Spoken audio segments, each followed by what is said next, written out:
Hi everyone. ಈ ಕಾಂಗ್ರೆಸ್ ಸರ್ಕಾರ ಒಂದಲ್ಲ ಒಂದು ನೆಪ ಹೇಳ್ಕೊಂಡು ಬಂದಿದೆ. ಈಗ ನೇಮಕಾತಿ ಪ್ರಕ್ರಿಯೆ ಮುಂದೂಡಿಕೆ ಆಗಿದೆ. ನಾಳೆ ಸಚಿವ ಸಂಪುಟ ಸಭೆ ಆಗಿ ತೀರ್ಮಾನ ಆಗುತ್ತೆ. ನೆಕ್ಸ್ಟ್ ನೋಟಿಫಿಕೇಶನ್ ಆಗ್ಬೋದು ಅಂತೇಳಿ ನಾವು ಹೇಳಿದ್ವಿ. ಈಗ ಮತ್ತೆ ಯಥಾಸ್ಥಿತಿಗೆ ಆಗಿದ್ದಾರೆ. ಉಪ ಚುನಾವಣೆ ನೀತಿ ಸಮಿತಿ ಅಂತ ಹೇಳಿ ನೆಪ ಹೇಳ್ಕೊಂಡು ಏಪ್ರಿಲ್ 9ನೇ ತಾರೀಕು ಬಳಿಕ ನಿರ್ಧಾರ ಕ್ರಮ ಮಾಡ್ತಾರಂತೆ. ಅದರ ಅನ್ವಯ ನಿಮಗೆ ಏಪ್ರಿಲ್ 9ನೇ ತಾರೀಕು ನಿಮಗೆ ಯಾವುದೇ ರೀತಿ ನೋಟಿಫಿಕೇಶನ್ ಕೂಡ ಆಗೋದಿಲ್ಲ. ಆಕಾಂಕ್ಷಿಗಳಿಗೆ ಮತ್ತೆ ಬಿಗ್ ಶಾಕ್. ಏಪ್ರಿಲ್ 9ರವರೆಗೂ ನಿಮಗೆ ಯಾವುದೇ ರೀತಿ ನೋಟಿಫಿಕೇಶನ್ ಕೂಡ ಆಗೋದಿಲ್ಲ. ರೋಸ್ಟರ್ ಬಿಂದು ಸಮಸ್ಯೆಗೆ ತಜ್ಞರ ಸಮಿತಿ ಒಳ ಮೀಸಲಾತಿ ವಿಚಾರದಲ್ಲಿ ಎರಡು ಭಾಗವಾಗಿದ್ದು ಪರ ವಿರೋಧ ಕೂಡ ಕಂಡು ಬಂದಿದೆ. ಮುನಿಯಪ್ಪ, ಆರ್.ವಿ. ತಿಮ್ಮಾಪುರ ಒಂದು ಕಡೆ ಆದ್ರೆ ಎಚ್.ಸಿ. ಮಹದೇವಪ್ಪ, ಪ್ರಿಯಾಂಕ್ ಖರ್ಗೆ, ಪರಮೇಶ್ವರ್ ಅವರು ಮತ್ತೊಂದು ಕಡೆ ಇದ್ದಾರೆ. ಹೀಗಾಗಿ ರೋಸ್ಟರ್ ಬಿಂದು ಸಮಸ್ಯೆ ಕೂಡ ಆಗಿದೆ. ಅದನ್ನು ಕೂಡ ಸರಿಪಡಿಸ್ತೀವಿ ಅಂತ ಹೇಳಿದ್ದಾರೆ.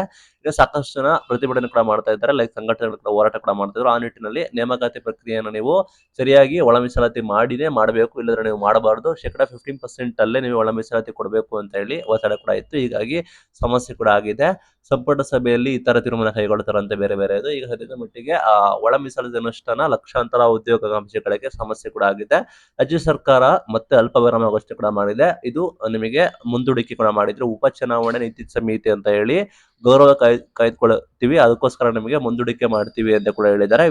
ವಿಶೇಷ ಸಂಪುಟ ಸಭೆ ಬಂದ್ಬಿಟ್ಟು ಏಪ್ರಿಲ್ 9 ತಾರೀಕು ನಂತರ ನಿಮಗೆ ನಿಗದಿಪಡಿಸ್ತೀವಿ, ನಾವು ಉದ್ದೇಶ ಕೂಡ ಇದೆ ನೇಮಕಾತಿ ಮಾಡೋದಕ್ಕೆ ಅಂತ ಹೇಳಿ ಹೇಳಿದ್ದಾರೆ. ಹಂಗಾಗಿ ನಿಮಗೆ ಬಿಗ್ ಶಾಕಿಂಗ್ ಅಪ್ಡೇಟ್. ಯಾರೆಲ್ಲ ಆಕಾಂಕ್ಷಿಗಳು ಕೂಡ ಇದ್ದೀರಾ, ನೀವು ಎಲೆಕ್ಷನ್ ಅಲ್ಲಿ ಏನಂತ ತೋರಿಸಿ, ಇವರು ಪದೇ ಪದೇ ಬೇಕು ಅಂತಾನೆ ಮುಂದೂಡಿಕೆ ಕೂಡ ಮಾಡ್ತಾ ಇದ್ದಾರೆ. ಸದ್ಯದ ಮಟ್ಟಿಗೆ ನೇಮಕಾತಿ ಪ್ರಕ್ರಿಯೆಗಳು ನಿಮಗೆ ಏಪ್ರಿಲ್ 9ರವರೆಗೂ ನಡೆಯುವುದಿಲ್ಲ. ನೋಟಿಫಿಕೇಶನ್ ಕೂಡ ಯಾವುದು ಕೂಡ ಏಪ್ರಿಲ್ 9ರವರೆಗೂ ನಿಮಗೆ ಆಗೋದಿಲ್ಲ ಅಂತೇಳಿ ಕಾಯ್ತಾ ಇದೆ. ಏಪ್ರಿಲ್ 9ನೇ ತಾರೀಕು ನಂತರವಾದ್ರೂ ಆಗುತ್ತಾ ಅಂದ್ರೆ ಡೌಟು. ಇದೇ ರೀತಿ ಡಿಲೇ ಮಾಡ್ಕೊಂಡು ಹೋಗ್ತಾರೆ ಮತ್ತೆ ಎಲೆಕ್ಷನ್ ಮುಗಿಯೋವರೆಗೂ ಅಂತ ಕಾಣುತ್ತೆ. ಇದು ಇವತ್ತಿನ ವಿಡಿಯೋ. Thank you.